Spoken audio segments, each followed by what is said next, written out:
Bonjour à l'Assemblée.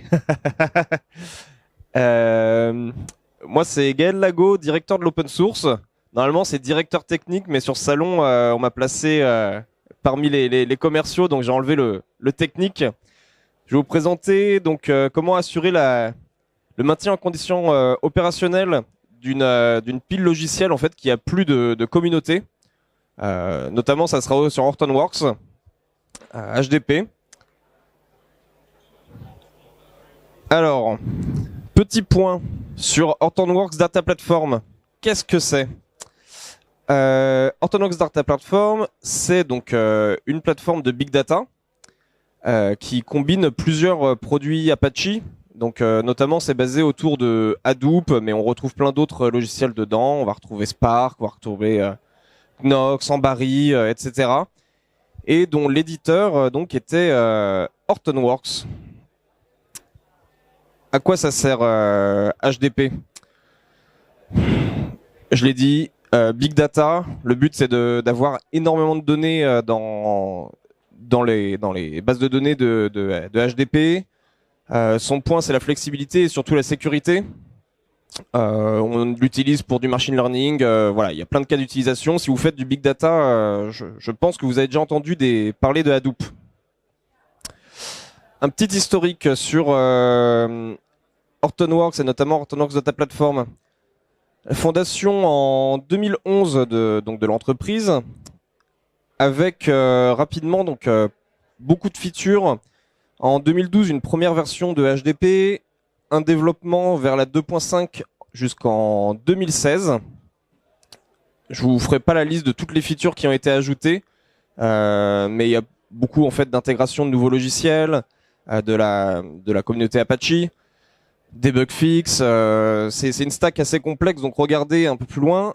En 2017, ils vont lancer la HDP 2.6, donc on voit que ça évolue quand même assez vite. Et en 2018, HDP 3.1.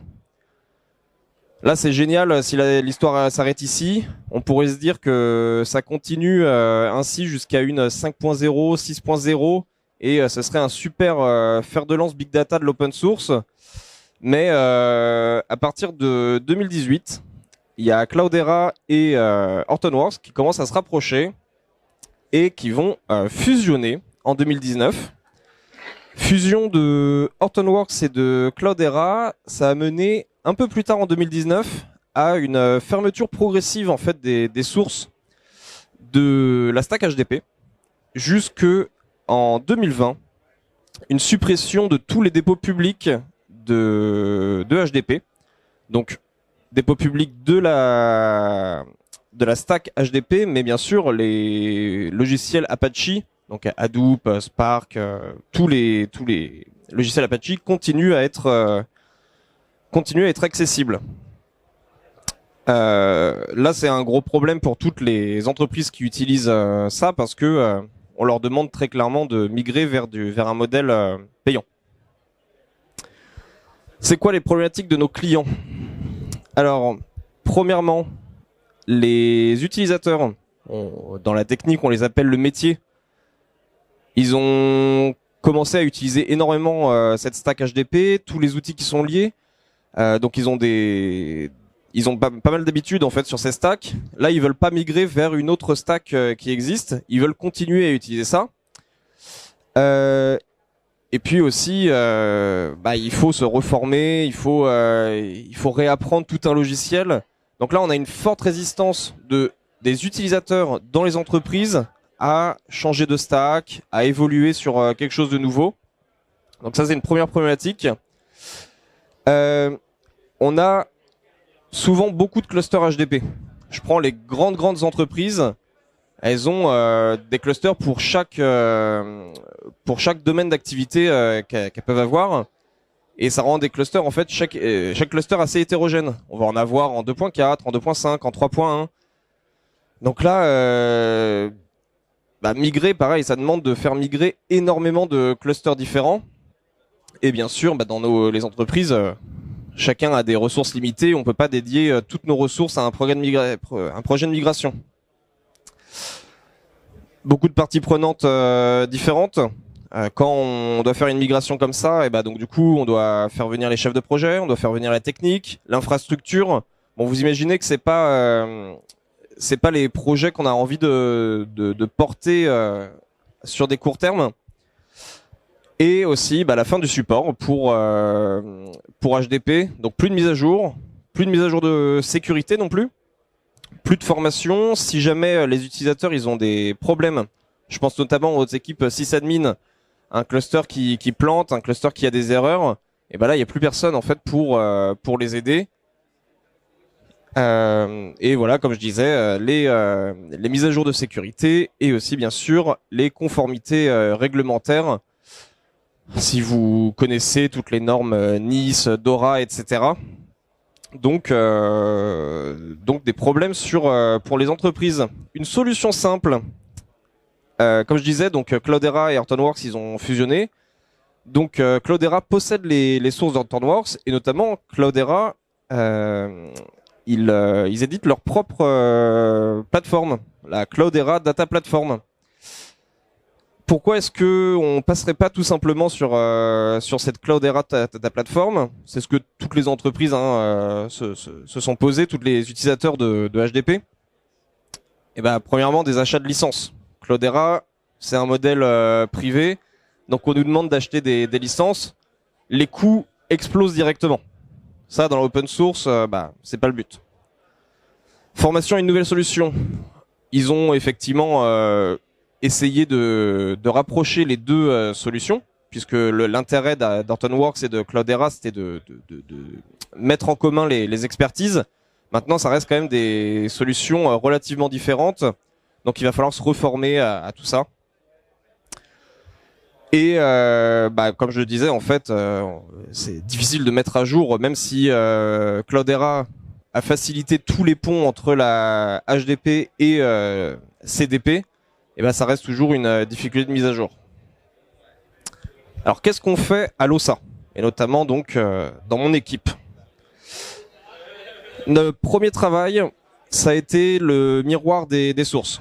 Avant la fermeture des sources, on a créé des miroirs sur tous les dépôts qu'on pouvait trouver, donc notamment 2.5, 2.6 et 3.1 de la stack HDP.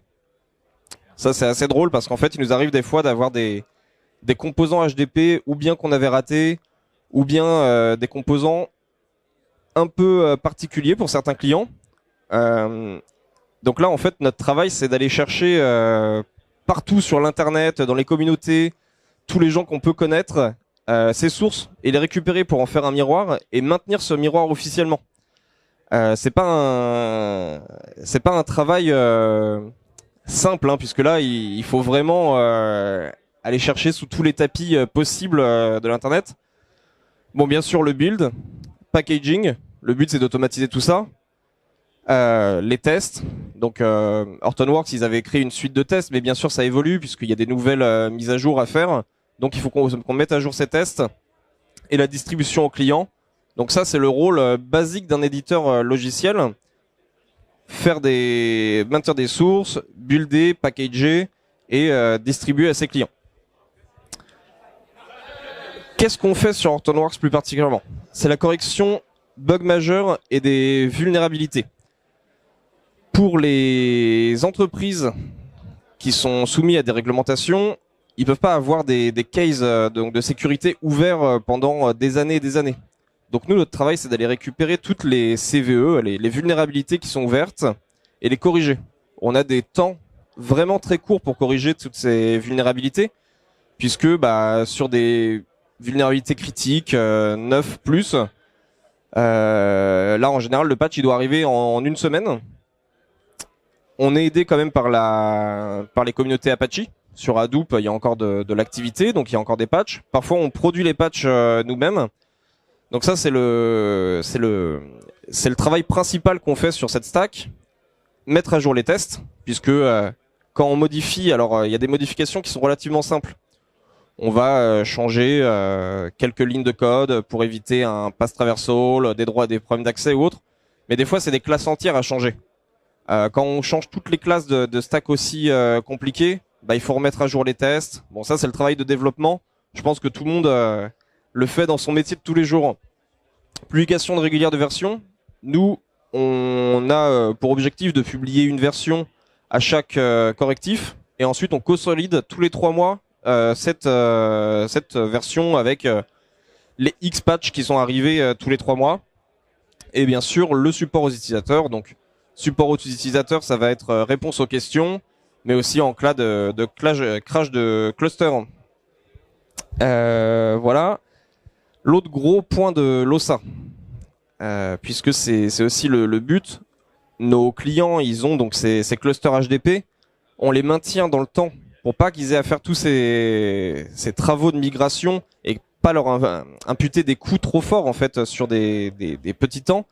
Mais bien sûr, notre travail de conseil, c'est aussi de les amener vers de nouvelles solutions open source où il y a des communautés actives, où ils vont avoir des réponses à leurs questions. Et nous, c'est notre rôle de conseil de les aider donc dans leur trajectoire Hadoop, dans leur trajectoire Big Data. Donc on fait régulièrement des veilles. Alors on fait des veilles sur les stacks qui utilisent Hadoop, les stacks qui n'utilisent pas Hadoop, des stacks Big Data et même bon, je vais pas trop m'étendre sur le sujet, mais s'il y a des questions, on pourrait y répondre. Mais tout le contexte en fait Big Data depuis les 10-15 dernières années ont vraiment beaucoup changé. Avant, on avait tous ces data warehouse, data lake à l'époque. Maintenant, on est plutôt passé sur des concepts de data warehouse. Et on voit plus du tout le domaine big data de la même façon. Donc, c'est aussi notre rôle de les guider. Et puis ce que je vous ai pas dit aussi, c'est que donc HDP aujourd'hui, ça tourne sur des RHEL 7. RHEL 7 qui arrivent en fin de support, qui sont plus supportés. Alors vous avez des extensions de garantie, mais en fait, ça va également prendre fin dans quelques années. Donc nous, on a un des travaux principaux, c'est de faire en sorte que ce soit accessible sur des RHEL. Alors je dis RHEL, mais c'est tout Enterprise Linux. Hein, ça pourrait être aussi du Rocky, du Alma, vers du RHEL 8. C'est le plus simple. Peut-être un jour, on devra aussi faire en sorte que ce soit accessible sur des Enterprise Linux 9, etc. Mais ça, c'est pas facile. Hein. On a plein de problématiques. Tout est développé en Java, voilà. Donc, un de nos gros travaux, c'est ça. Faire en sorte que, oui, on vous maintient votre stack HDP sur le temps, mais si vous êtes bloqué par votre OS, vous avez quand même des problèmes de sécurité à un moment ou un autre dans votre système. Donc, on va essayer de faire en sorte de faire cette mise à jour de l'OS avec vous et de vous accompagner au mieux. Je crois que c'est fini, voilà. Je crois que c'est fini. J'espère que ça vous a intéressé déjà. Je vois qu'il y a du monde qui s'est un peu rajouté par rapport au début. Je crois qu'il y avait une question. Par